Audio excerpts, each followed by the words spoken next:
국토부가 처음으로 2차 공공기관 이전 대상 기관이 500개를 넘을 것이라고 밝혔습니다. 올 하반기부턴 2차 공공기관 이전에 대한 논의가 속도를 낼 걸로 보입니다.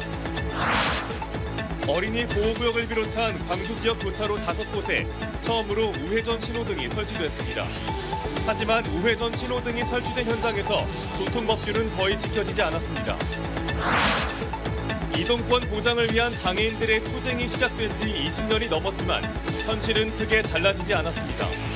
이를 항의하기 위해 광주 지역 장애인들이 처음으로 지하철 단체 탑승 시위를 벌였습니다.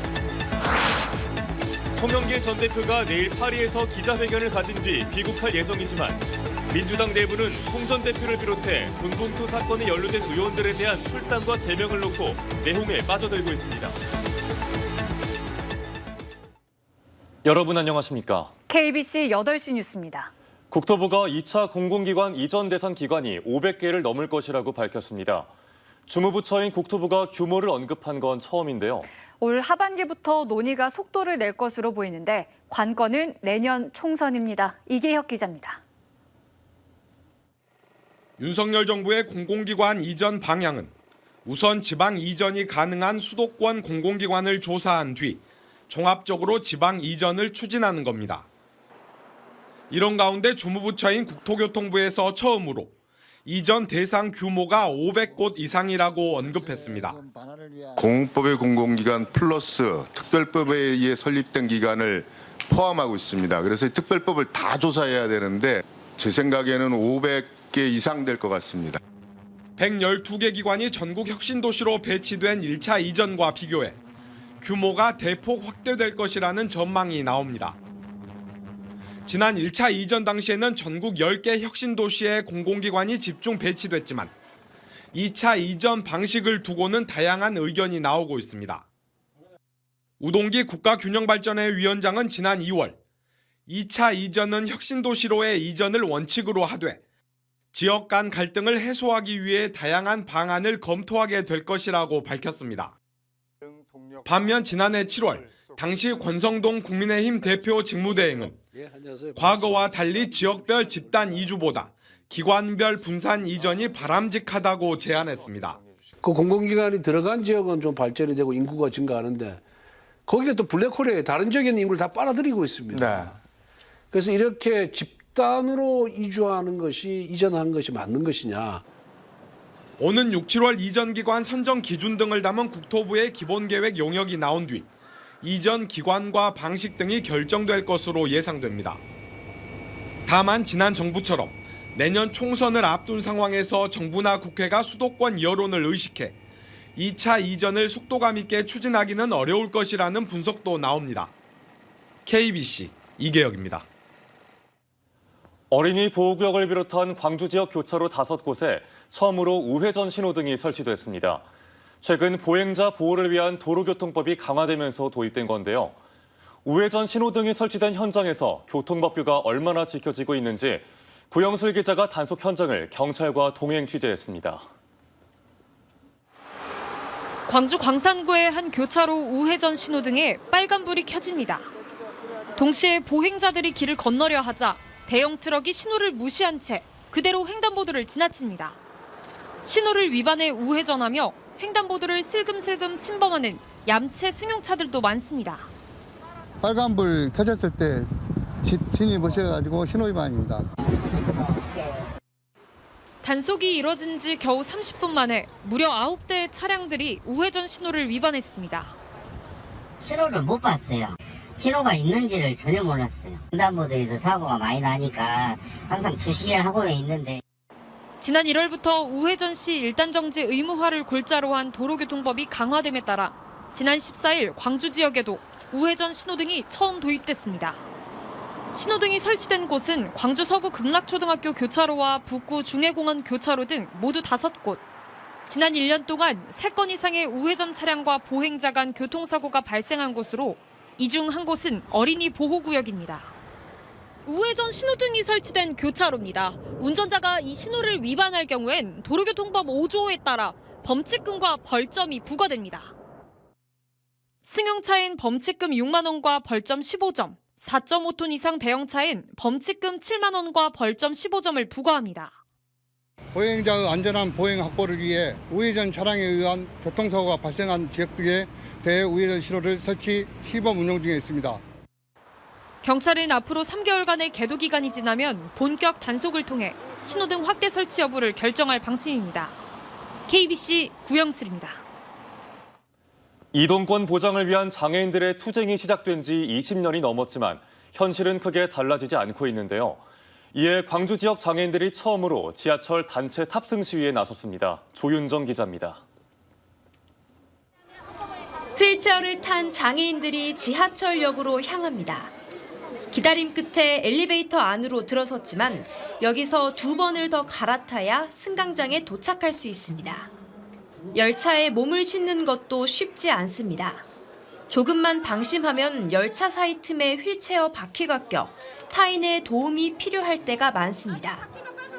시민들이 많이 엘리베이터를 이용할 때는 장애인들 휠체어는 시민들이 불편해하기 때문에 뒤로 계속 밀리는 상황이고. 이동권을 보장해달라며 20년 넘게 싸워왔지만 여전히 외출은 버거운 장애인들의 일상입니다. 광주 지역 장애인 단체가 처음으로 지하철 탑승 단체 행동에 나선 이유이기도 합니다. 지역사회 장애인 정책이 20년 동안 외쳐왔지만 잘 되지 않고 있다. 예고된 시위에 경찰과 철도공사 직원들이 총동원돼 탑승을 도왔지만 평소에는 혼자 남겨질 이들 장애인들이 넘어야 할 산은 너무나 많고 높습니다. 지하철 1호선 양동시장역에는 아직도 지상과 지하를 잇는 엘리베이터가 없고 장애인들의 또 다른 발이 되는 저상버스 도입률은 30%대에 머물고 있습니다. 마지막 남은 교통수단인 콜택시 역시 배차 간격이 들쭉날쭉해 이용이 번거로운 상황입니다. 그 장애인 콜택시 같은 경우도 어떨 때는 30분, 어떨 때는 5분, 어떨 때는 1시간 이런 불규칙한 생활을 하는 게 과연 맞는 것이냐. 그것은 사회가 장애인에게 답을 하는 게 아니라 장애인에게 답을 내라는 게 아니라 사회가 답을 해야죠. 광주시는 43번째 장애인의 날을 맞아 장애인 친화 도시를 선포했지만 이들이 매일 내딛는 걸음은 여전히 무겁기만 합니다. KBC 조윤정입니다. 허위 임대차 계약을 맺고 한국주택금융공사에서 보증하는 서민전세 대출금을 받아 가로챈 일당이 경찰에 구속됐습니다. 전남경찰청 반부패 경제범죄수사 2대는 허위 임대차 계약을 작성해 금융기관에서 전세자금을 대출받아 가로챈 혐의로 알선 총책 47살 A씨 등 3명을 구속했습니다. 또 범행에 가담한 허위 임차인과 임대인, 공인중개사 등 30명을 불구속 입건했습니다. 구속된 A씨 등 3명은 2020년부터 서울과 광주 등 전국에서 미분양된 아파트와 빌라 16채를 다른 사람 명의로 구입한 뒤 명의 대여자와 공모해 허위 계약서를 맺고 서민 전세자금 50억 원을 가로챈 혐의를 받고 있습니다. 송영길 전 대표가 내일 파리에서 기자회견을 가진 뒤 귀국할 것으로 보입니다. 하지만 전당대회 돈봉투 살포 의혹이 쉽게 가라앉아 있을지는 의문인데요. 더불어민주당에서는 송영길 전 대표를 비롯해 돈봉투 사건에 연루된 의원들에 대한 출당과 제명을 놓고 내홍에 빠져들고 있습니다. 이상원 기자입니다. 프랑스 파리에 머물고 있는 송영길 전 대표가 내일 현지에서 기자회견을 갖고 귀국할 예정입니다. 하지만 전당대회 돈봉투 사건의 의혹은 쉽게 가라앉지 않을 분위기입니다. 민주당 당내에서는 송 전 대표를 비롯한 사건 당사자들에 대한 출당과 제명 등 선제적 조치가 필요하다는 의견이 쏟아지고 있습니다. 지금 돈봉투 의혹을 끊어내지 못하면 내년 총선까지 악재가 이어질 수 있다는 우려 때문입니다. 지난 대선부터 지방선거 그리고 이번까지 제대로 혁신하지 못한 것에 대한 반성을 촉구하는 목소리도 높습니다. 송영길 전 대표가 하루빨리 귀국을 해가지고 해명할 건 해명하고 잘못된 걸 인정하면서 거기에 대한 책임을 져주는 것이 당을 살리는 길이다. 만일에 이 사건이 질질 끊어지면은 총선에 좋을 게 없습니다. 이런 의원들의 성토에도 불구하고 민주당 지도부는 신중한 태도를 보이고 있습니다. 사실관계 확인이 어려운 상황이어서 지도부가 출당과 제명을 논의하기는 이르다며 송 전 대표가 먼저 거취를 결정해 주길 바라는 모양새입니다. 프랑스에 있는 송영 대표도 충분히 감안해서 향후 본인의 입장이나 또는 향후 행동을 취해 주실 것으로 기대하겠습니다.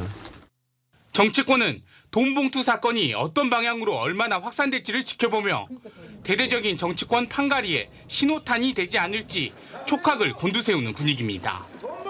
KBC 이상환입니다. 한국전력이 이례적으로 정승일 사장명의의 입장문을 통해 뼈를 깎는 심정으로 혁신안을 내놓겠다고 밝혔습니다. 한전은 오늘 발표한 입장문에서 한전 등 전력 그룹사는 전기요금 조정에 앞서 국민 부담이 최소화될 수 있도록 20조 원 이상의 재정 건전화 계획을 속도감 있게 추진하겠다고 다짐했습니다. 그러면서도 현재 전력 판매 가격이 전력 구입 가격에 현저히 미달하고 있어 요금 조정이 지연될 경우 전력을 안정적으로 공급하는 데 차질이 생길 수 있다며 요금 인상의 필요성을 강조했습니다. 전라남도는 원숭이 두창으로 불렸던 엠폭스의 지역사회 확산 방지를 위해 비상대응 체계를 가동합니다. 비상방역대책반은 전라남도 보건복지국장을 반장으로 총 5개 팀 26명으로 구성돼 환자 역학조사와 접촉자 관리, 그리고 진단검사 등의 역할을 수행합니다. 전남에서는 지난 7일 첫 번째 환자가 발생한 이후 역학조사를 통해 접촉자 관리에 나서고 있는데 현재까지 의심 증상 보고는 없는 상태입니다. 전라남도는 엠폭스 발생 국가를 방문한 적이 있거나 의심 환자와의 밀접 접촉, 그리고 의심 증상이 있는 경우 관할 보건소나 질병관리청 콜센터로 신속히 연락할 것을 당부했습니다. 전라남도가 원활한 농촌 인력 수급을 위해 외국인 계절 근로자의 체류 기간을 현행 5개월에서 10개월로 늘려줄 것을 법무부에 건의하기로 했습니다. 전라남도는 E8 비자로 입국해 농어촌에서 일을 하고 있는 외국인 근로자들의 체류 기간이 5개월로 짧아 일선 시군에서 10개월로 늘려야 한다는 건의가 들어오고 있다고 밝혔습니다.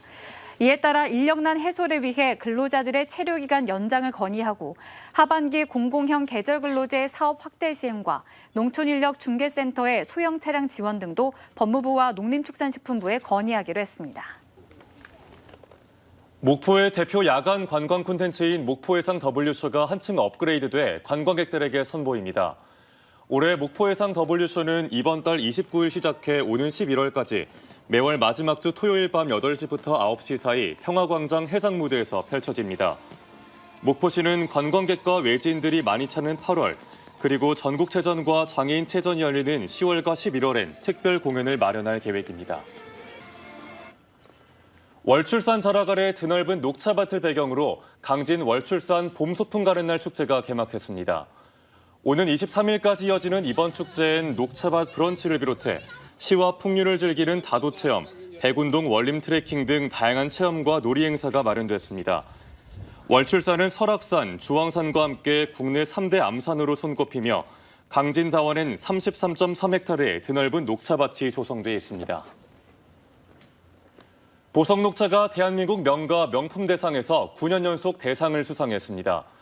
한국소비자협회가 주관하는 2023 대한민국 명가 명품대상 시상식에서 보성녹차는 대한민국을 대표하는 지역 특산품으로 지역 경제 발전에 기여한 공을 인정받아 지역 브랜드 부문에서 대상을 수상했습니다. 보성군은 오는 29일부터 다음 달 7일까지 천년의 보성차 세계를 품다를 주제로 2023 보성 세계차 엑스포를 개최합니다.